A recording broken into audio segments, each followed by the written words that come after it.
Good morning. I'm Lisa Maxwell. Today is Friday, February 27th, 2026. Oh, by the way, I figured out why the twos were a big deal. So I did look up the dates of the degrees of the Mercury retrograde. This retrograde will happen entirely in Pisces.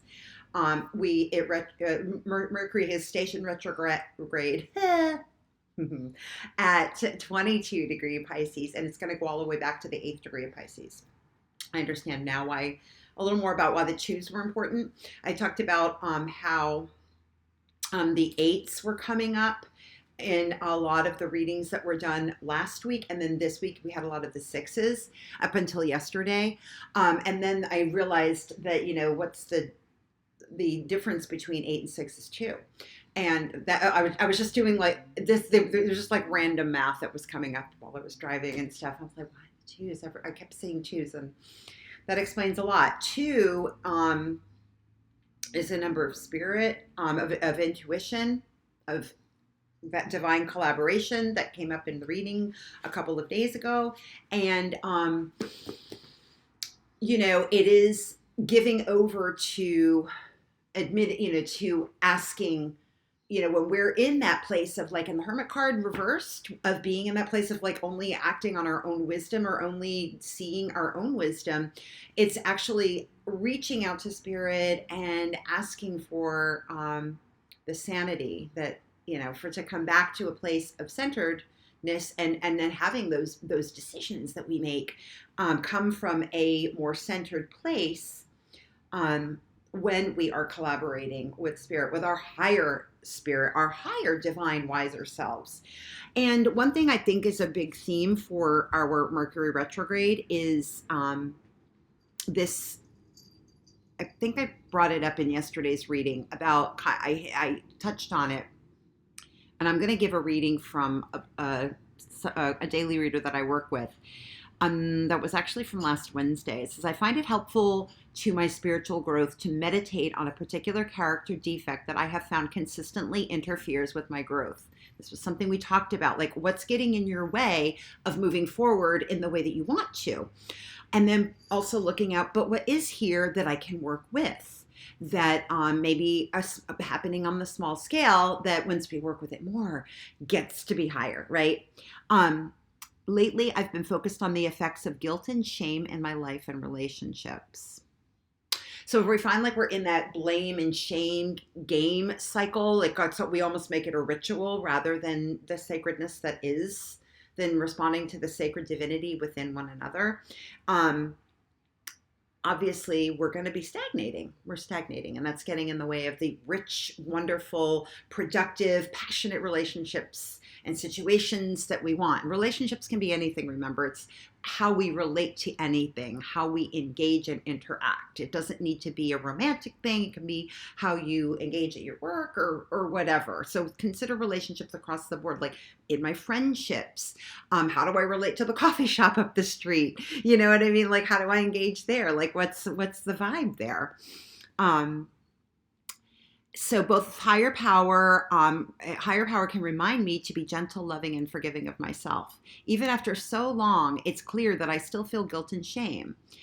I learned to pass that guilt and shame on to others.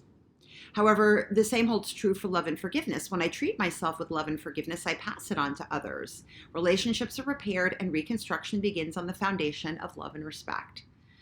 Today's reminder, I gain nothing positive by judging, shaming, and blaming. Today I choose to stop this cycle by loving and forgiving myself and others. We are all doing the best we can with what we have.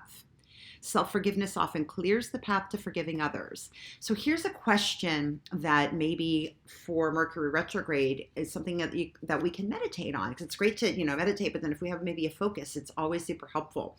So write this one down. What can I do today to show kindness to myself? What can I do today to show kindness to others? And this may take us way outside our comfort zone, like, maybe, accepting that there is an amount of guilt or, whatever. And I had this conversation actually just as the eclipse occurred. I had an opportunity to make an amend for a comment that I'd made that was not great. That amend was accepted, but then there was this other like addition of like invitation to go again, continue that guilt and shame cycle and blame. And at that point, I said, no, I'm not going to talk about this part anymore, and I'm still happy to be your friend. So, it was, I didn't like go down that, I didn't clap back. I clapped back celebrating, yes, let's be friends, but I didn't clap back. No clap backs. How about not clapping back?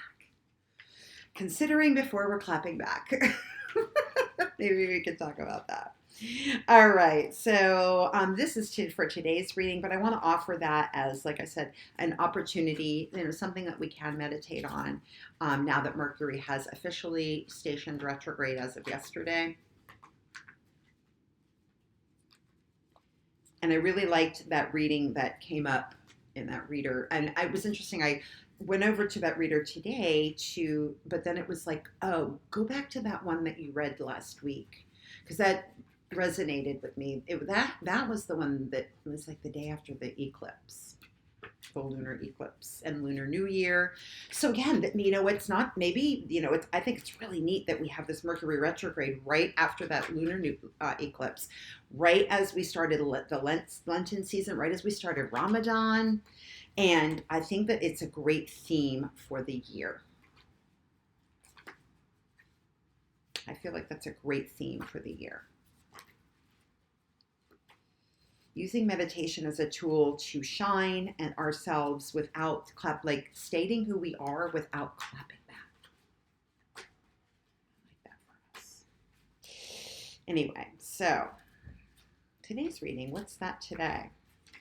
And that is getting rid of those hooks, those devil kinds of, because, that's our old ways of being. So what do we have? Oh, look at this. More major arcana. We've got, and having fun, this is, because we are going to be having far more fun, right? When we're not doing that all nattery stuff. Reminds me of my cats like pawing. They do that. Anyway, so we've got the Wheel of Fortune in the world. So when we do this, we're going to start changing our fortunes on every level. Like if we're approaching things with fun and, when we're bringing that liveliness, we're turning that King of Wands upside down or back or upright. And now we're, the world is our oyster, where the Wheel of Fortune turns and everything is golden. Everything is golden. Ooh, okay. All right. So these ones definitely wanted to flip. And then we have the Emperor and the Magician. We've got 4 major arcana on the board. Look at this. It's the masterstroke of leadership, of excellence. The Magician, we are pulling in all the elements to make our world magical. I don't really have anything more than that to add. I mean, really. It doesn't get better than this. Get out of the shame and blame game.